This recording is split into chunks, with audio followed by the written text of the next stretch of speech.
So from a congressional perspective, certainly, yes, they will be shutting down. The House is out after next week, so they're in a big scramble to make progress on some of the maybe they will, maybe they won't priorities that they're trying to get through. After that, they have a little bit of time in September, and then we're at the midterms.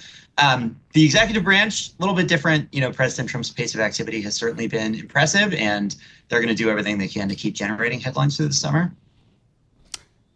Tobin, Trump accused China of interfering with the U.S. elections last night. Claims Beijing stole voter files. And in response, I think they're going to shorten visa for foreign journalists like myself.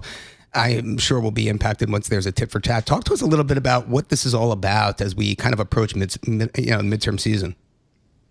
Yeah. So, in terms of where that speech last night came from and what the political strategy behind it is, we've been saying since the State of the Union address in the spring that the midterm campaign President Trump wants to run is not a defensive campaign on affordability, but rather going on offense against Democrats with a contrast campaign that they're extreme and out of touch on election integrity, immigration, and trans issues. And all of that's rolled up into this Save America Act that he keeps trying to get done. That bill's not going to get done, but he is clearly trying to drive attention to that set of issues. So I think that's where that speech last night came from.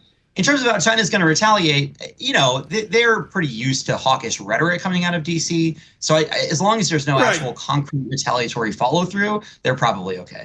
Damien asked a really nice, informed, narrow question. Let me ask a dummy question. A couple of the networks didn't even take the speech.